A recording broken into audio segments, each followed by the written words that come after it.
ಕತೆ ನಿಮ್ಮ ಭಾವ ಚಾನಲ್ಗೆ ಸ್ವಾಗತ.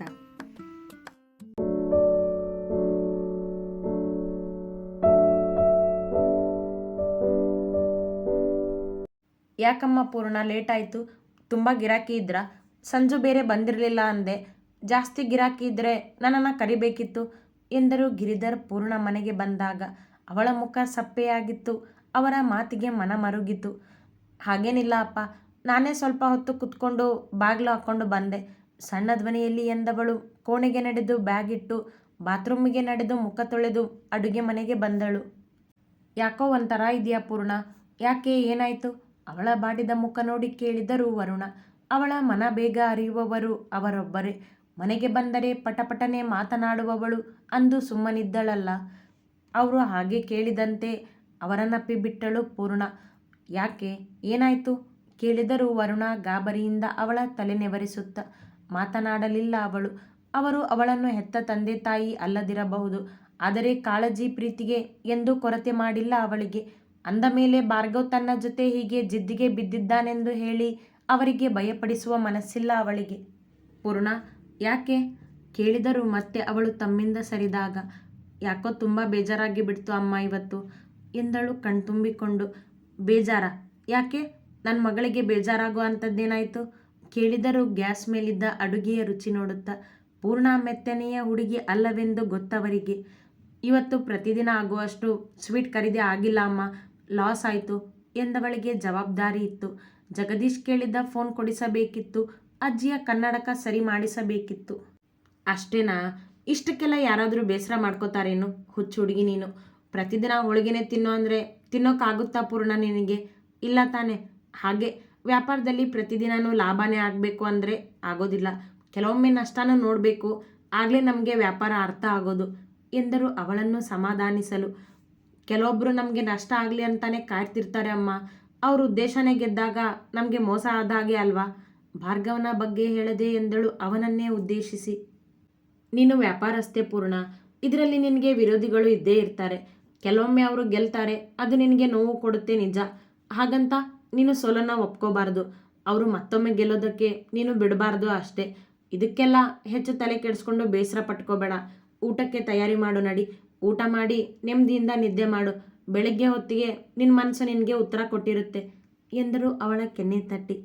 ಸರಿ ಅಮ್ಮ ಎಂದವಳು ಕಣ್ಣೊರೆಸಿಕೊಂಡು ಹೊರಬಂದಳು ಎಲ್ಲರನ್ನೂ ಊಟಕ್ಕೆ ಕರೆಯಲೆಂದು. ಹುಡುಗಿ ಬಾಯಿ ಬಡಿಕಿನೇ ಆಗಿರಬಹುದು, ಆದರೆ ಅರ್ಥವಿಲ್ಲದೆ ತಿಳಿಯದೆ ಏನೂ ಮಾಡುವವಳಲ್ಲ. ಅನಾಥಳಾಗಿ ನಿಂತಿದ್ದ ತನ್ನನ್ನು ತಂದು ಮಗಳಂತೆ ಸಾಕಿದ್ದರಲ್ಲವೇ ಗಿರಿಧರ್ ಕುಟುಂಬ. ಹಾಗಾಗಿ ಅವರ ಮನ ನೋಯುವಂತೆ ಏನೂ ಮಾಡುವವಳಲ್ಲ ಪೂರ್ಣ. ಭಾರ್ಗವನ ವಿಷಯ ಗೊತ್ತಾದರೆ ಗಾಬರಿ ಬೀಳುವರು. ಜೊತೆಗೆ ತಾನು ಅಂಗಡಿಗೆ ಹೋಗುವುದನ್ನೇ ಬೇಡ ಎನ್ನುವರೆಂದು ಗೊತ್ತವಳಿಗೆ. ತಾನು ಅಂಗಡಿಗೆ ಹೋಗದಿದ್ದರೆ ಮನೆಯ ಖರ್ಚುಗಳನ್ನು ನಿಭಾಯಿಸಲು ಕಷ್ಟ ಕಟ್ಟಿಟ್ಟದ್ದು. ಅದನ್ನರಿತು ತನಗಾದ ನೋವನ್ನು ಮುಚ್ಚಿಟ್ಟುಕೊಂಡಳು. ಮೃದುವಾದರೂ ತಪ್ಪು ಕಂಡಾಗ ಎದುರಿಸುವವಳಿಗೆ ಭಾರ್ಗವ್ ಎಂಬ ಅಹಂಕಾರಿ ಗಂಟು ಬಿದ್ದಾಗಿತ್ತು. ಅವ ಇವಳನ್ನು ಸೋಲಿಸುವನು ಅಥವಾ ಇವಳು ಅವನ ಅಹಂಕಾರವನ್ನು ಮಟ್ಟ ಹಾಕುವಳು ನೋಡಬೇಕಿತ್ತು. ಅಣ್ಣ, ಇವತ್ತು 2 ಕಾರ್ ತಗೊಂಡು ಹೋಗಿದ್ಯಾ? ಯಾಕೆ ಕೇಳಿದ ಆಯುಷ್. ಭಾರ್ಗವ್ ಊಟಕ್ಕೆ ಬಂದು ಕುಳಿತಾಗ ಅವನ ಅಕ್ಕಪಕ್ಕದಲ್ಲಿ ಅಜ್ಜಿ ಮತ್ತು ಶರಾವತಿಯವರು ಕುಳಿತಿದ್ದರು. ಸಂಜೆ ಆಫೀಸಿಗೆ ಮತ್ತೊಂದು ಕಾರ್ ಬರಲು ಹೇಳಿದಾಗ ಕಾರ್ ಇಲ್ಲವೆಂದು ಡ್ರೈವರ್ ಹೇಳಿದ್ದ ಅವನಿಗೆ. ಹಾಗಾಗಿ ಕೇಳಿದ. ಹಾಂ, ಸ್ವಲ್ಪ ಕೆಲಸ ಇತ್ತು ಎಂದ ಭಾರ್ಗವ್ ತನ್ನ ತಟ್ಟೆಗೆ ಬೇಯಿಸಿದ್ದ ಮೊಟ್ಟೆ ಹಾಕಿಕೊಂಡ. ಏನು ಕೆಲಸ ಅಂಥದ್ದು? ಅದು 2 ಕಾರಿನ ಅವಶ್ಯಕತೆ ಬೀಳೋ ಅಂಥದ್ದು ಕೇಳಿದರು ಶರಾವತಿ ಅವನತ್ತ ನೋಡದೆ. ಹಾಗೆ ಸ್ವಲ್ಪ ಕೆಲಸ ಇತ್ತು ಎಂದ ಅವರನ್ನೇ ನೋಡಿ. ನಾಳೆ ನಾವು ಬೆಂಗಳೂರಿಗೆ ಹೋಗ್ತಿದ್ದೀವಿ. ಕಂಪ್ನಿ ಬಗ್ಗೆ ಒಂದಿಷ್ಟು ಮೀಟಿಂಗ್ ಇವೆ. ನೀನು ಬರ್ತೀಯಾ ನಮ್ಮ ಜೊತೆ? ಅವ ತಮ್ಮ ಪ್ರಶ್ನೆಗೆ ಉತ್ತರ ಕೊಡದಿದ್ದಾಗ ಅದನ್ನು ಅಲ್ಲಿಯೇ ಬಿಟ್ಟು ಎಂದರು ಶರಾವತಿ ಅವನತ್ತ ನೋಡದೆ ಊಟ ಮಾಡುತ್ತಾ. ಅವನ ಮುಖ ನೋಡದೆ ಮಾತು ಜಾಸ್ತಿ ಯಾವಾಗಲೂ ಅವರದ್ದು. ಯಾವ ಮೀಟಿಂಗ್ಸ್? ನನಗೆ ಗೊತ್ತಿಲ್ವಲ್ಲ ಕೇಳಿದ ಭಾರ್ಗವ್ ಊಟ ಮಾಡುತ್ತಾ. ಏಕೋ ಇಬ್ಬರ ಮಾತುಗಳು ಕೊಂಚ ಶಾಂತವಾಗಿಯೇ ನಡೆದಿದ್ದವು. ಆಯುಷ್ ನಿನಗೆ ಅದ್ರ ಬಗ್ಗೆ ಹೇಳ್ತಾನೆ ಊಟ ಆದಮೇಲೆ. ಸಂಜೆನೇ ನಿನಗೆ ಹೇಳಬೇಕಂದ್ರೆ ನೀನು ಲೇಟಾಗಿ ಬಂದೆ. ಆಫೀಸ್ಗೂ ಕಾಲ್ ಮಾಡಿದ್ದೆ, ನೀನು ಇರಲಿಲ್ಲ ಅಂದರು. ಬೆಳಗ್ಗೆ ಬೇಗ ಹೋಗಬೇಕು, ಸೊ ರೆಡಿ ಇರು. ತನಗೆ ಗೊತ್ತಿಲ್ಲ ಎಂದು ಕೇಳಿದ್ದಾನೆಂದ ಮೇಲೆ ಅವನಿಗೆ ಎಲ್ಲವನ್ನೂ ವಿವರಿಸಲೇಬೇಕು. ಆತುರಗಾರ ಅವ, ಯೋಚಿಸದೆ ರೇಗಿ ಬಿಡುವ. ಓಕೆ, ಬೆಳಗ್ಗೆ ನನಗೊಂದು ಕೆಲಸ ಇದೆ, ಅದನ್ನು ಮುಗಿಸ್ಕೊಂಡು ಬರ್ತೀನಿ. ಎಂದವನ ಕೆಲಸ ಪೂರ್ಣಳ ಅಂಗಡಿಯ ಮುಂದೆ ಕಾರ್ ನಿಲ್ಲಿಸಿ ಬರುವುದೇ. ಏನು ಕೆಲಸ? ಈಗ ಅವನನ್ನೇ ನೋಡಿ ಕೇಳಿದರು ಶರಾವತಿ. ಏನೋ ಇದೆ ಅಮ್ಮ, ಕೆಲಸ ಅಂದರೆ ಕೆಲಸ ಅಷ್ಟೇ. ಅದೆಲ್ಲನೂ ಹೇಳಬೇಕು ಅಂತ ನನಗೆ ಅನಿಸೋದಿಲ್ಲ. ಹೇಳೋದಿದ್ರೆ ಹೇಳ್ತೀನಿ ಎಂದು ಬಿಟ್ಟ ಬಿರುಸಾಗಿ. ಶರಾವತಿ ಮತ್ತೆ ಮಾತನಾಡಲಿಲ್ಲ. ತಾನು ಮಾಡುವ ತಪ್ಪು ಕೆಲಸಗಳನ್ನು ಹೇಗೆ ಹೇಳಬೇಕವ? ತಾಳ್ಮೆಯೇ ಇಲ್ಲ ಆ ಮನುಷ್ಯನಿಗೆ. ಊಟ ಮಾಡೋ ಹೊತ್ತಲ್ಲಿ ಕೆಲಸದ ವಿಷಯ ಯಾಕೆ ಮಾತಾಡ್ತಿದ್ರ ನೀವು? ಸುಮ್ಮನೆ ಊಟ ಮಾಡಿ ಎಂದರು ಪದ್ಮಜ್ಜಿ. ಮತ್ತೆ ಯಾರೂ ಮಾತನಾಡದೆ ಊಟ ಮುಗಿಸಿದರು. ಊಟದ ನಂತರ ಆಯುಷ್ ಮತ್ತು ಭಾರ್ಗವ್ ಆಫೀಸ್ ರೂಮ್ ಸೇರಿದ್ದರು. ಆಯುಷ್ ಭಾರ್ಗವ್ನಿಗೆ ಮಾರನೇ ದಿನ ಬೆಂಗಳೂರಿನಲ್ಲಿ ಆಗಬೇಕಿದ್ದ ಎಲ್ಲ ಮೀಟಿಂಗ್ ಮತ್ತು ಕೆಲಸಗಳ ಬಗ್ಗೆ ವಿವರಿಸಿದ ಗಂಟೆ ಕುಳಿತು. ಅದೆಲ್ಲವೂ ಮುಗಿದ ನಂತರ ಭಾರ್ಗವ್ ಕೋಣೆಗೆ ನಡೆದರೆ ಆಯುಷ್ ಇದ್ದಲ್ಲಿ ಬಂದರು ಶರಾವತಿ. ಏನು ಕೆಲಸ ಇದೆಯಂತೆ ಅಯ್ಯೋ ಅವನಿಗೆ? ನಮ್ಮ ಹತ್ರ ಅದ್ರ ಬಗ್ಗೆ ಅವನು ಹೇಳ್ತಿಲ್ಲ ಅಂದರೆ ಏನೋ ಬೇಡವಾಗಿದ್ದನೇ ಮಾಡ್ತಿದ್ದಾನೆ ಅಂತ ಅರ್ಥ ಎಂದರು ಅವನ ಜೊತೆ ಮಾತಿಗಿಳಿದು. ಅದನ್ನೇನು ಕೇಳಿಲ್ಲ ಅಮ್ಮ ನಾನು. ಅವನಿಗೆ ಹೇಳೋಕೆ ಇಷ್ಟ ಇಲ್ಲ ಅಂದಮೇಲೆ ಮತ್ತೆ ಮತ್ತೆ ಕೇಳಬಾರ್ದು ಅಲ್ವಾ ಎಂದ ಆಯುಷ್ ತನ್ನ ಕೆಲಸ ಮುಗಿಸಿ ಫೈಲ್ ಎಲ್ಲವನ್ನು ಹೊಂದಿಸಿ ಇಡುತ್ತ.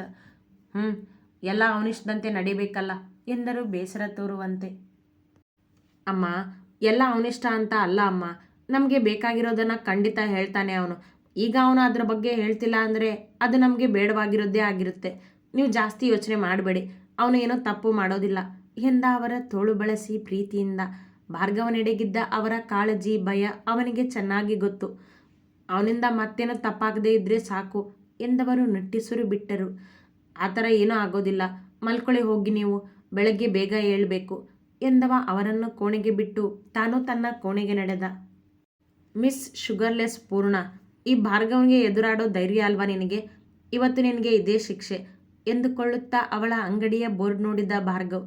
ಮಾರನೇ ದಿನವೂ ಅವಳ ಅಂಗಡಿಯ ಮುಂದೆ ಕಾರ್ ತಂದು ನಿಲ್ಲಿಸಿದ್ದ. ಅದು ಬೆಳಗ್ಗೆ 7 ಗಂಟೆಗೆ ತಯಾರಾಗಿ. ಅಣ್ಣ, ಈ ಮಿಡ್ಲ್ ಕ್ಲಾಸ್ ಹುಡುಗಿ ಜೊತೆ ಯಾಕಣ್ಣ ಜಗಳ ಇದೆಯಲ್ಲ? ಬೇಡ ಬಿಟ್ಬಿಡಿ ಅಣ್ಣ ಎಂದ ಕಂಠಿ ಅವನ ಪಕ್ಕದಲ್ಲಿ ಬಂದು. ಮತ್ತೊಂದು ಕಾರಿನಲ್ಲಿ ಬಂದಿದ್ದ ಅವ ಭಾರ್ಗವ್ನ ಹಿಂದೆಯೇ. ಅವನ ಮಾತಿಗೆ ಅವನ ಹೆಗಲ ಮೇಲೆ ಕೈ ಹಾಕಿ ನಿಂತ ಭಾರ್ಗವ್. ಅವಳು ಮಿಡ್ಲ್ ಕ್ಲಾಸ್ ಹುಡುಗಿ ಅಂತಾನೆ ಸುಮ್ಮನಿದ್ದೆ ಕಂಠಿ ನಾನು. ಆದರೆ ಅವಳಿಗಿರೋ ಧೈರ್ಯ ಅವಳ ಮಿಡ್ಲ್ ಕ್ಲಾಸ್ಗಿಂತನೂ ಜಾಸ್ತಿ ಇದೆ. ಅದು ನನ್ನನ್ನು ಎದುರು ಹಾಕ್ಕೊಳ್ಳೋ ಅಷ್ಟಿದೆ ಅಂದಮೇಲೆ ನಾನು ಅವಳ ಯೋಗ್ಯತೆಗೆ ತಕ್ಕಂತೆ ಇರೋದನ್ನು ಹೇಳ್ಕೊಡ್ಬೇಕು ಅಲ್ವಾ? ಎಂತೆಂಥ ದೊಡ್ಡ ದೊಡ್ಡ ಬಿಸ್ನೆಸ್ ಮ್ಯಾನ್ಸ್ ಅಧಿಕಾರಿಗಳೇ ನನ್ನ ಜೊತೆ ಮಾತಾಡೋಕ್ಕೆ ಹೆದರುವಾಗ ಇವಳು ಆಫ್ಟ್ರಾಲ್ ಒಂದು ಸ್ವೀಟ್ ಅಂಗಡಿ ಇಟ್ಕೊಂಡಿರೋಳು ನನಗೆ ವಾದಿಸ್ತಾಳೆ ಅಂದರೆ ಸುಮ್ಮನೆ ಬಿಡ್ತೀನ ನಾನು? ನೋ ಎಂದ ಅದೇ ಅಹಂಕಾರದಿಂದ. ಪೂರ್ಣ ಅವನ ಜೊತೆ ವಾದಿಸುವುದೇ ಅವನ ಅಹಂಗೆ ಪೆಟ್ಟು ಬೀಳುತ್ತಿತ್ತು. ಅದನ್ನೇ ಸಹಿಸಲಾಗಿರಲಿಲ್ಲ ಅವನಿಗೆ. ಕಂಠಿ ಏನೊಂದು ಮಾತನಾಡಲಿಲ್ಲ. ಅವನ ಸೇವಕನಷ್ಟೇ. ಅವ ಮಾಡುವ ಕೆಲಸ ತಪ್ಪೆನಿಸಿದರೆ ಒಂದೆರಡು ಮಾತು ಹೇಳುತ್ತಿದ್ದ. ಮತ್ತೆ ಹೇಳಲು ಅವನಿಗೆ ಧೈರ್ಯ ಸಾಲದು. ಕಾರಣ ಭಾರ್ಗವನ ಕೋಪ ಆಗಿತ್ತು. ಇದೆಲ್ಲ ನಿನಗೆ ಅರ್ಥ ಆಗೋದಿಲ್ಲ, ಬಾ ಹೋಗೋಣ, ಅಮ್ಮ ಕಾಯ್ತಿರ್ತಾರೆ ಎಂದವ ಕಂಠಿ ತಂದಿದ್ದ ಕಾರಿನತ್ತ ಬಂದು. ನಾನು ಬೆಂಗಳೂರಿಗೆ ಹೋಗಿ ಬರೋವರೆಗೂ ಈ ಕಾರ್ ಇಲ್ಲೇ ಇರಬೇಕು. ಸಂಜೆ ನಾನೇ ಬಂದು ಮತ್ತೆ ಮಾತಾಡ್ತೀನಿ ಆ ಶುಗರ್ಲೆಸ್ ಜೊತೆ ಎಂದವ ಕಾರ್ ಹತ್ತಿ ನಡೆದು ಬಿಟ್ಟ.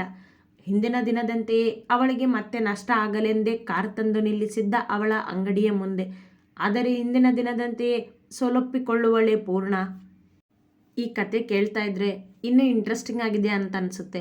ಈ ಕತೆನ ಕೇಳೋದನ್ನು ಮರಿಬೇಡಿ, ಹಾಗೆ ಸಬ್ಸ್ಕ್ರೈಬ್ ಮಾಡೋದನ್ನು ಮರಿಬೇಡಿ. Thank you. ಅತಿ ಹೆಚ್ಚಿನ ಕತೆಗಳಿಗಾಗಿ ಹಿಂಬಾಲಿಸಿ ಪ್ರತಿಲಿಪಿ ಆ್ಯಪ್ನಲ್ಲಿ ಪ್ರತಿಮಾ SH ಅವರನ್ನು.